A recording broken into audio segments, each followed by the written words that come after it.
It's very rare to find research and the results of guest and operator surveys on the topic of sustainability and what exactly guests want. So when something comes along, I want to hear about it. And that's why I invited Rachel Bowers onto the podcast to talk about her project and what it means for the glamping industry and eco resorts. So if you're interested in what you need to do to attract eco-tourists and the younger generation with renewable and green practices, then welcome to episode 58. Glamping and unique holiday rentals are surging in popularity with the growing desire of customers to book holidays that deliver an experience. They are also the new business of choice for those wanting to improve their work-life balance. So how do you build a strong business like this that gives you the life you need and a great investment?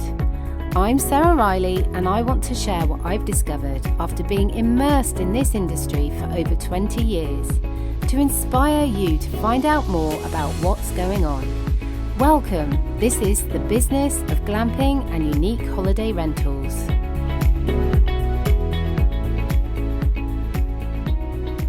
Rachel, thank you so much for coming today and speaking to me. It's brilliant because this is an industry that over the years has suffered a little bit, that it's not had very much research done. Research, as we know, is a very expensive exercise, and this industry, glamping, eco resorts, eco hotels, is actually quite young. And the changing preferences in the different generations we're going to talk about today is also very young.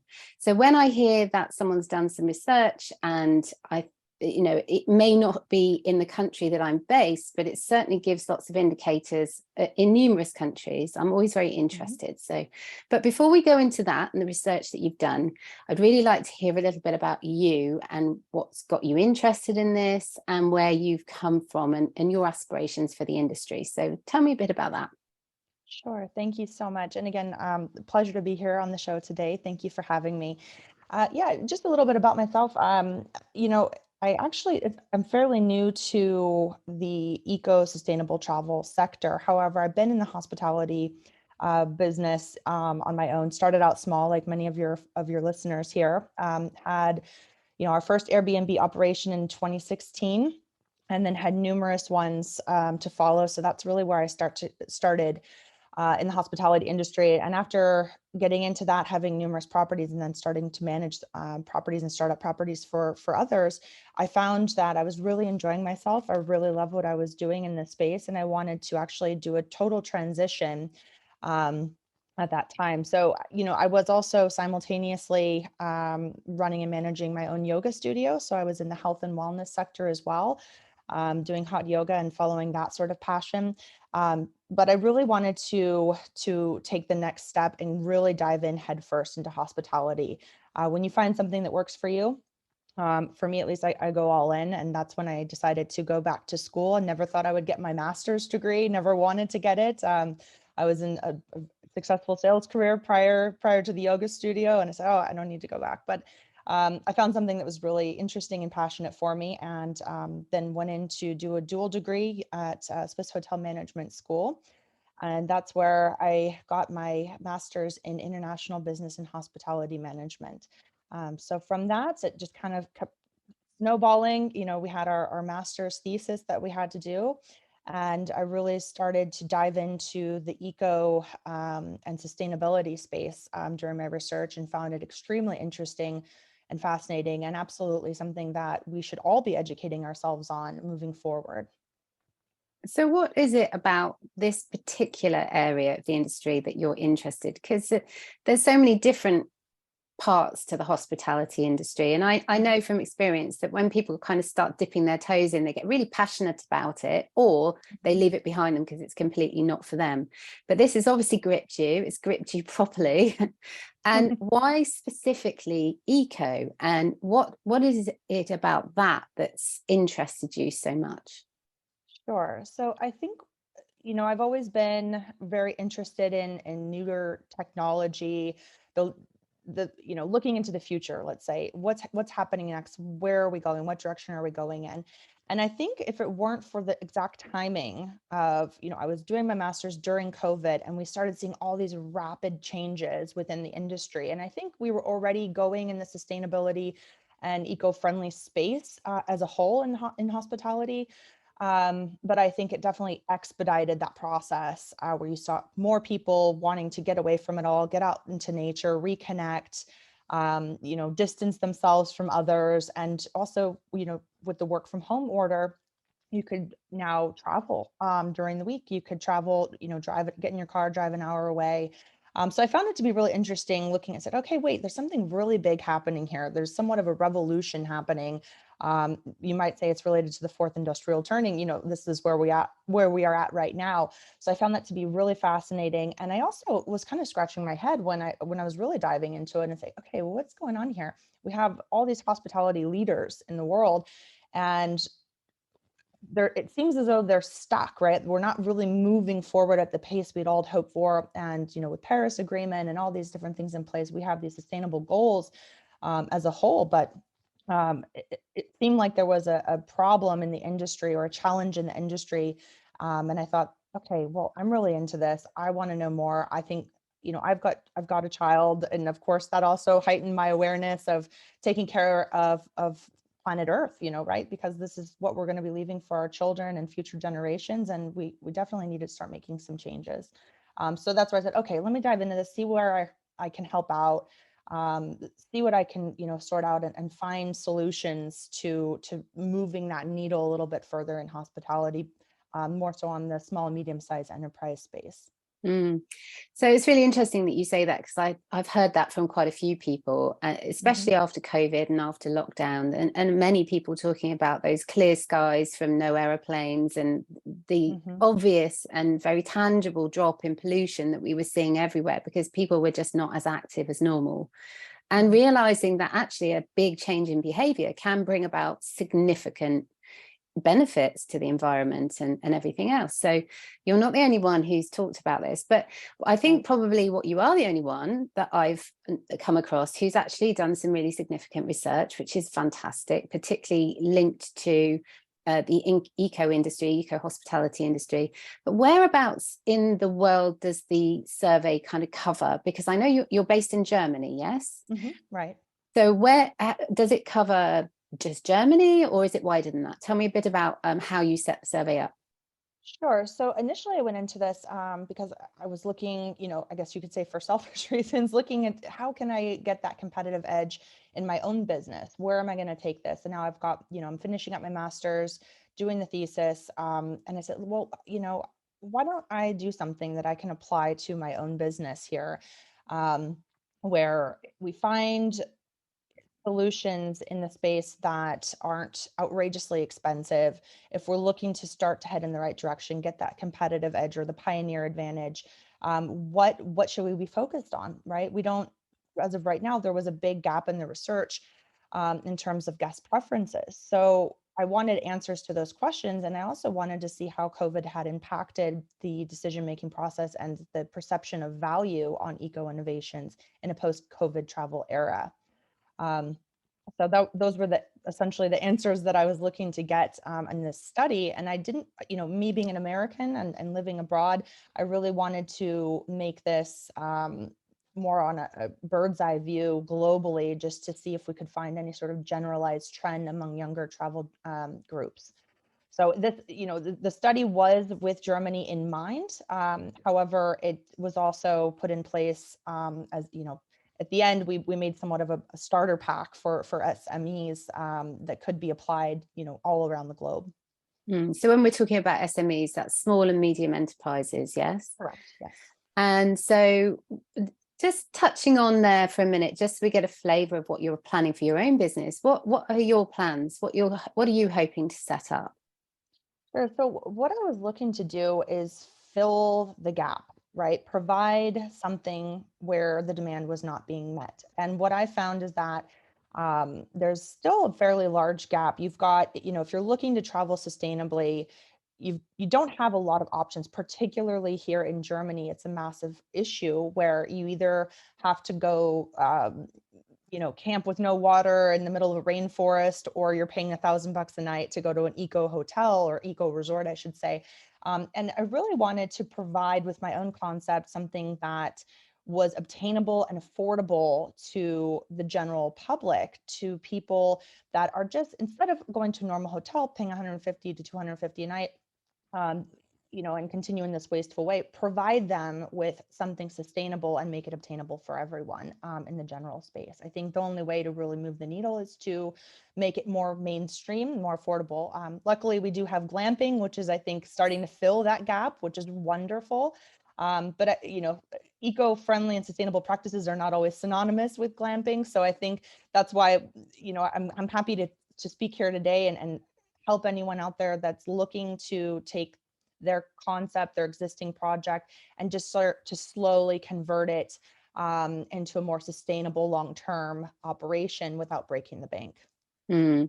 And actually what you're doing is fantastic. You're looking to see where the gaps are, and then you're trying to fill those gaps with your own offering, which means it's much more likely to be a success.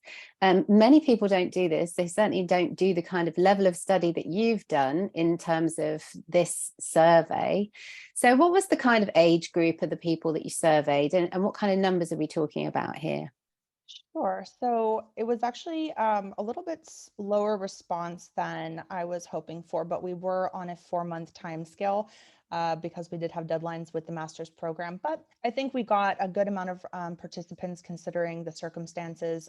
We did not pay anyone for their participation. It was an anonymous isolated approach where we sent out a Google link survey on numerous different platforms, Facebook, other social media platforms, LinkedIn, business professional networks, alumni networks. And I also sourced some data from some of my own guests here in Germany at my Airbnbs. So that was really helpful, that we weren't just getting participants that are, oh, I want to travel eco-friendly. I wanted to get the perspective of just normal travelers that might not have even thought about traveling sustainably, to see where they were at and what their opinions look like. So in total, we had 32 participants in the study. So that was our quantitative part.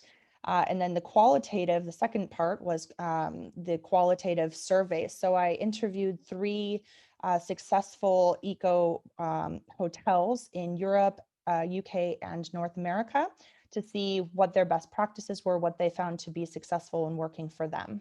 What were your kind of overall snapshot findings of this survey? Sure. So overall, what we found, and again, just to kind of touch a little, or to touch on the profile of the travelers, right? So we had a focus specifically on the younger travel generation. So we were specifically looking at generations Y and Z.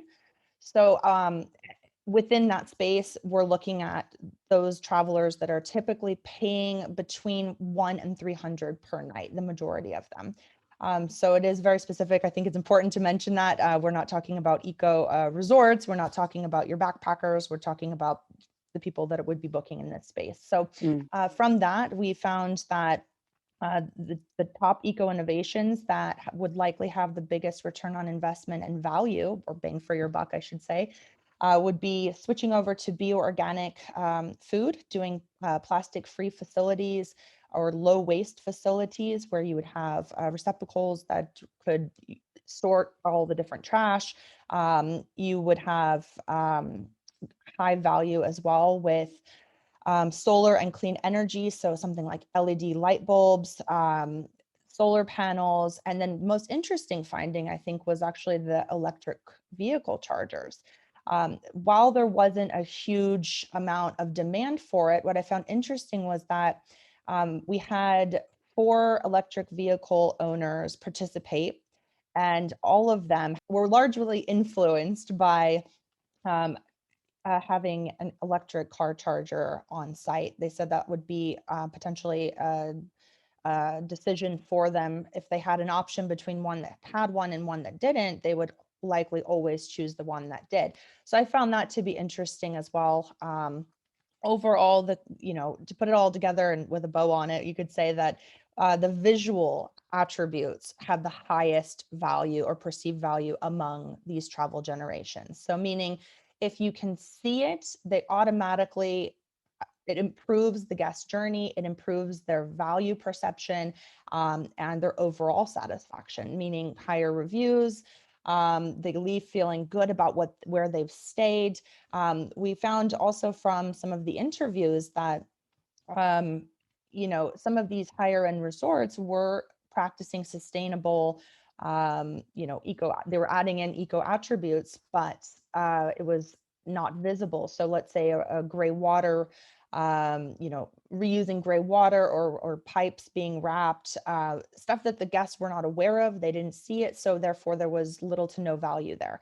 Meanwhile, these sort of innovations can be quite costly. So you have to think, as a small business owner, is it really worth implementing this? Is it really worth replacing my entire HVAC system when the guests might not even know about it? They might not appreciate it. And in turn, we're not getting any better reviews. We're not getting more bookings, and we're not charging a higher daily room rate.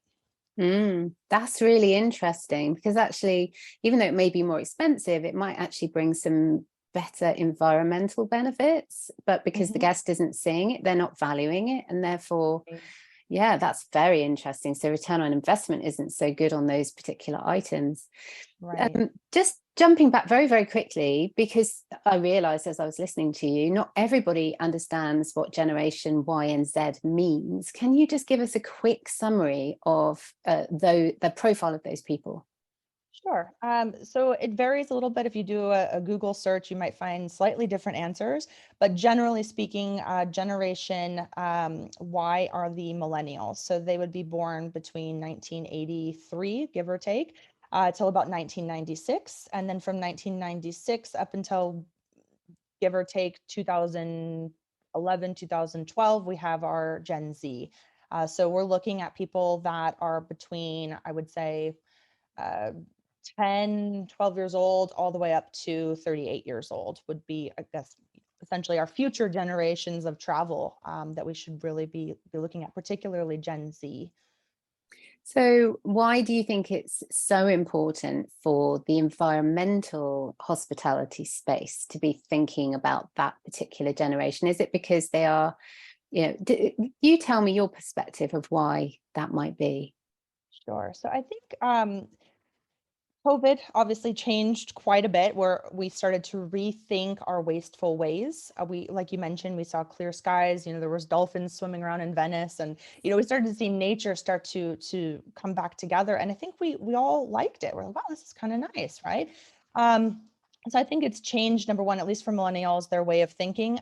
I believe from what the research suggests, that Gen Z are the most eco-conscious generation yet. They're the ones that essentially have to reverse some of the damage that's been done to the planet. They understand the concept of global warming. They understand that this is not a sustainable way of living.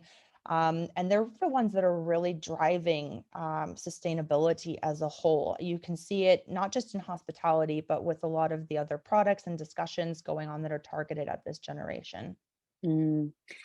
And also EVs. So I wanted to touch on that point that you raised there. So it's really interesting, because one of the things that's coming out is because electric vehicles are seen as a way of supporting the environment. I mean, there's a big debate over that in the first place, because of the fact that, people do question the batteries, the damage of the batteries, the constant having to replace the batteries and things like that. So, that's a whole nother debate for another day.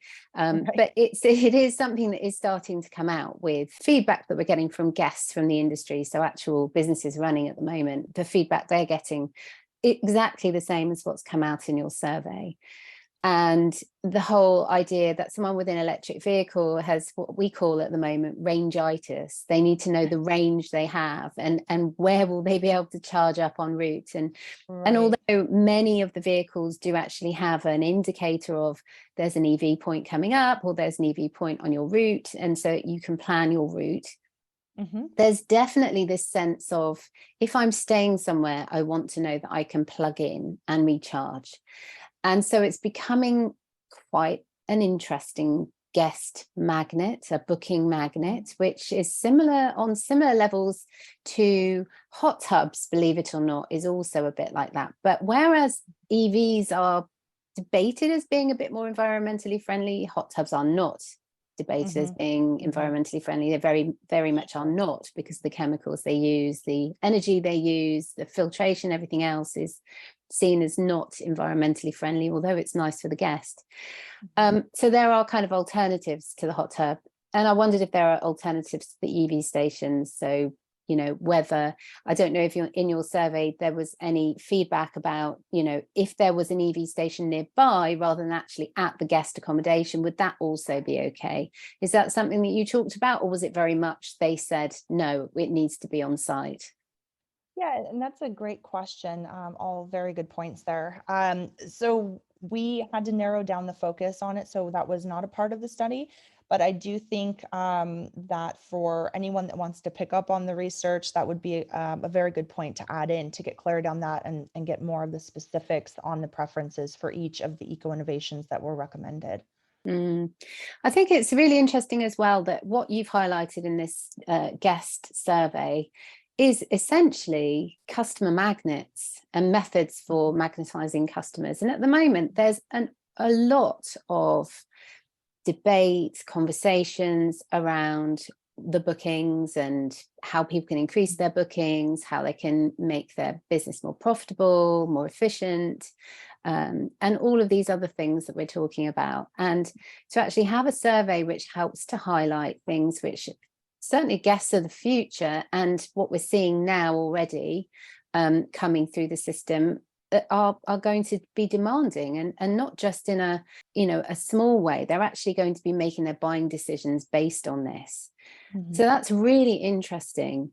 But one of the things that I want to touch on is about greenwashing, because this is something that I've seen many businesses do, and often some large hotels who after COVID, they were saying, from my own experience of staying at some of these places when I was going to conferences and meetings and so on, you know, I would pick up the notes that the hotel had left me saying, oh, we've made everything in the room very basic because we don't want to spread COVID, and our environmental credentials means that we have only given you one small towel, and we won't be washing it, we won't be cleaning the room between, because this is all our environmental ethos now. And to me, actually no, because you're still cleaning the room with these terrible, harsh products, which are definitely not environmentally friendly.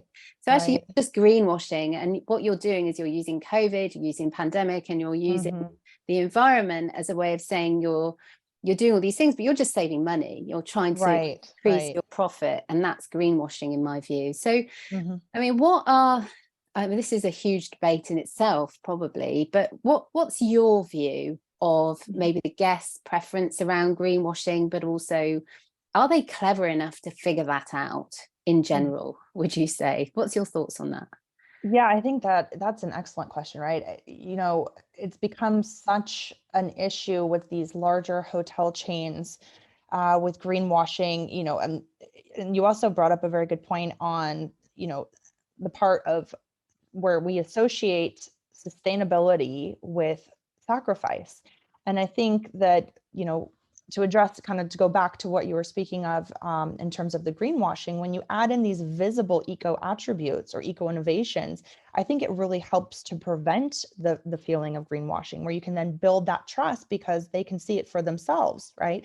Here's our solar, here's our EV chargers. You can clearly see all of the labels on all of our products are labeled as bio or organic or you know, non-toxic for the environment. It's non-detrimental. You can see these things, maybe touch these things. Of course, that's not to say that, you know, the training piece should be left out, because that, again, is very, very important when you're implementing an eco or sustainable program, to train the staff, to educate them, to help them educate the guests on this. Again, adds that value where they say, okay, oh, this is why we're doing this. This is why we're doing this. And then I think that eliminates some of the feeling of, oh, I have to sacrifice something to be more eco-friendly, because you don't. That's absolutely not the case. I think a lot of people, particularly smaller business owners are saying, okay, well, I don't want this for my guests, because um, they're gonna, think that the value is less, or they have to do some sort of sacrifice, like you said, with the towels, or the automated lights when you walk into the bathroom that don't really function so well, because then you're halfway through and you're sitting there in the dark, right?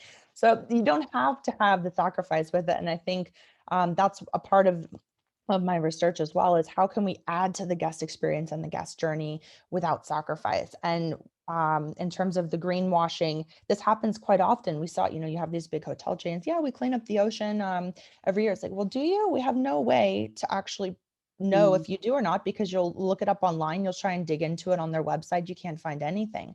So I think transparency is absolutely key as well to combat any ideas of greenwashing, because it can be quite difficult for the average guest to decipher or kind of dive into that. Mm. So do you think they're much more savvy, this generation, to these things? Um, Good question. I think I guess you could use the word more woke.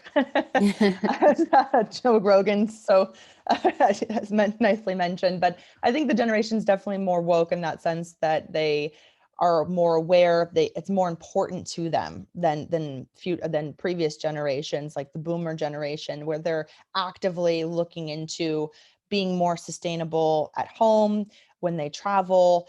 They're absolutely more conscious. Mm. I certainly am myself. I feel that I've always been on the side of rooting for Mother Earth and, making decisions based on that. I do speak for, I have teenagers in my family at the moment, and they do have some mixed opinions. Some of the Mhm. teenagers that I come into contact with, they're quite interested with what they talk about, and there's quite a bit of blame at times for Mhm. generations like mine and older that have Mhm. done a lot to mess up the environment. Mhm. But then they are fighting also this desire for consumerism, and to wear a particular thing and be a particular way and follow a particular trend, and Mhm. all of these things that we've probably all had Mhm. been exposed to. But I think now particularly those generations are exposed to it much more because of social media and everything else they're seeing on the news and on their devices. And Mhm. so how do you think, I know this is probably just a question, it's probably too big, but how do you think there's eco accommodation can kind of attract people in of that generation in a kind of, as you're saying, don't sacrifice, Mhm. look at this as something that's fun to do and a new trend, and it's modern and it's vibrant, and yet it is still environmentally sensitive? What do you think they could do? Is it about improving the structures, improving the service? Is it about making it more trendy, more modern? What do Mhm. you think is coming out at the in the industry at the moment? Right. Well, I think always having a unique space that encompasses the local culture and uniqueness and authenticity of the area is always a wonderful experience for this generation. They're not looking for the Disney themed hotels like we all did in the 90s. They're looking for a more authentic, pure experience. So I think anytime that you can add that in, it's always an add on for them. It's always a value add on. So for one example would be if you've got a hotel somewhere in a smaller village, more remote, adding in local vendors to pop up their fruit stand or their food truck, every Thursday, then you're not only helping the community, but you're also giving your guests a very unique and authentic experience that also is more sustainable, right? And these things don't have to cost you any more money. You can work out an agreement with local vendors to come in and sell their honey, things like this, where everyone wins. I think there's definitely a value in that for that generation, and for eco-conscious travelers, and quite frankly, everyone. Why not, right? Who wouldn't want to come in and have that unique experience, feel like you're immersed in that lifestyle? I think this is why Airbnb started taking off so quickly.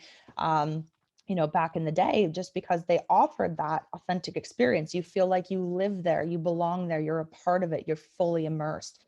So I think there's definitely some high value in that spectrum for sure. It's really interesting.